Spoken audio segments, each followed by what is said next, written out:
दोस्तों, south Asia में इस वक्त जो हलचल दिख रही है वो पहली नज़र में अलग अलग लग सकती है।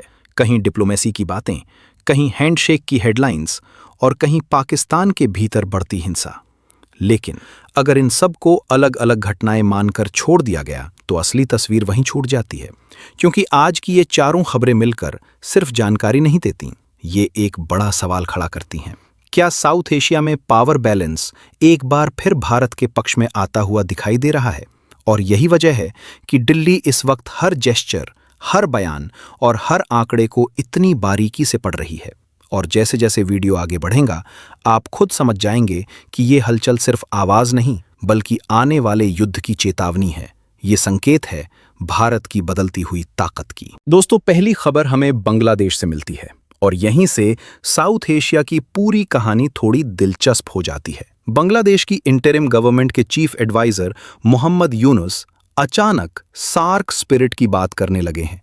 उनका कहना है कि सार्क मरा नहीं है, बस डॉर्मेंट है और अब उसे रिवाइव करने का वक्त आ गया है। अब जरा पीछे चलिए। सार्क की शुरुआत 1985 में हुई थी, इंडिया, पाकिस्तान, बांग्लादेश समेत साउथ एशिया के 8 देशों के साथ। लेकिन 2016 के बाद से ये मंच प्रैक्टिकली ठहर सा गया। वजह भी सबको पता है, टेररिज्म के मुद्दे पर इंडिया का साफ रुख। अब यूनुस कह रहे हैं कि क्लाइमेट चेंज, पॉवर्टी और फूड सिक्योरिटी जैसे मुद्दों पर साउथ एशिया को एक साथ आना चाहिए। Virtual summits, digital payments, youth exchange, सब कुछ प्रपोजल्स में रखा जा रहा है। सुनने में ये बातें काफी रीजनेबल लगती हैं, लेकिन यहीं पर असल सवाल खड़ा होता है। इंडिया पहले ही साफ कर चुका है कि जब तक पाकिस्तान टेररिज्म पर ठोस एक्शन नहीं लेता, सार्क रिवाइवल संभव नहीं है। इसीलिए इंडिया ने बिम्स्टेक जैसे मंचों को ज्यादा प्रायोरिटी दी है, जहां पाकिस्तान शामिल नहीं है। और यही बात इस्लामाबाद को सबसे ज्यादा चुभती है। इसलिए जैसे ही सार्क रिवाइवल की बात उठती है, पाकिस्तान सबसे पहले उत्साह दिखाने लगता है और यहीं से दूसरी खबर जुड़ जाती है।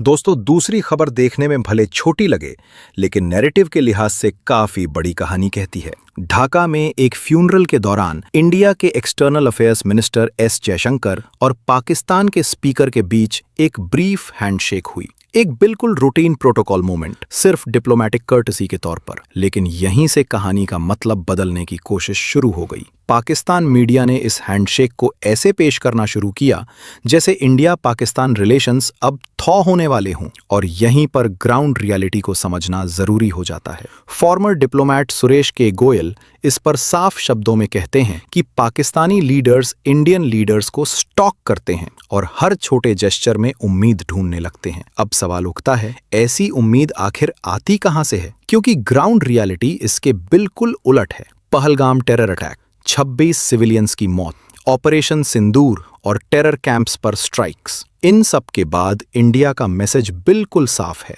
पहले टेररिज्म बंद, उसके बाद कोई बातचीत। ऐसे में एक हैंडशेक को ब्रेक थ्रू बताना असल में डिप्लोमेसी नहीं, पाकिस्तान की डेस्परेशन दिखाता है। इकोनॉमिक क्राइसिस, इंटरनल इंस्टेबिलिटी और ग्लोबल आइसोलेशन, इन हालात में पाकिस्तान को किसी भी तरह नॉर्मलसी का इल्यूजन चाहिए। लेकिन दोस्तों, इल्यूजन से हकीकत नहीं बदलती, और यही हकीकत तीसरी खबर में पूरी तरह सामने आ जाती है। दोस्तों, अब तीसरी खबर पाकिस्तान के अंदर से आती है और यहीं पर पूरी कहानी का सबसे अनकंफर्टेबल हिस्सा सामने आता है। 2025 पाकिस्तान के लिए पिछले एक दशक का सबसे डेडली साल साबित हुआ है। करीब 4000 लोगों की मौत, 1000 से ज्यादा violent incidents, bomb blasts, suicide attacks, gun battles, सब कुछ। और इस पूरी हिंसा के पीछे सबसे बड़ा नाम है तहरीक-ई-तालिबान पाकिस्तान। विडंबना देखिए, जिस तालिबान नेटवर्क को पाकिस्तान ने कभी स्ट्रेटेजिक एसेट समझकर सपोर्ट किया था, आज वही नेटवर्क पाकिस्तान को ही अंदर से खा रहा है। टीटीपी को अफगानिस्तान की तरफ से सेफ स्पेस मिल रहा है।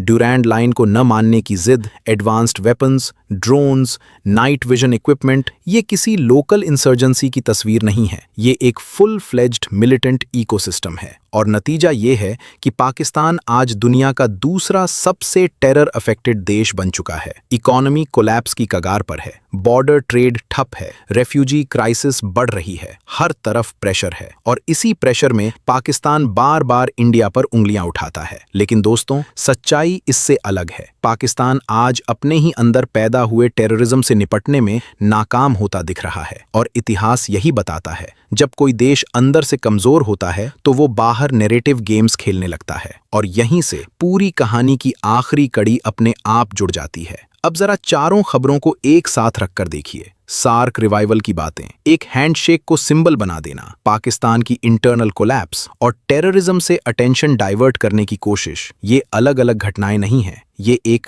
पैटर्न है। तो दोस्तों, आज की चारों खबरें मिलकर यही बताती हैं, साउथ एशिया में शब्द बहुत बोले जा रहे हैं, लेकिन सच्चाई ग्राउंड पर लिखी जा रही है। सार्क स्पिरिट की बातें हों या हैंडशेक की हेडलाइंस, इंडिया के लिए एक ही चीज मायने रखती है, टेररिज्म फ्री एनवायरनमेंट। अब आपकी राय जानना चाहता हूं, क्या सार्क जैसे मंच वाकई रिवाइव हो सकते हैं या ये सिर्फ प्रेशर पॉलिटिक्स का हिस्सा हैं? कमेंट में जरूर लिखिए। अगर वीडियो आपको इन्फॉर्मेटिव लगी हो तो लाइक करें, शेयर करें और चैनल को सब्सक्राइब करें।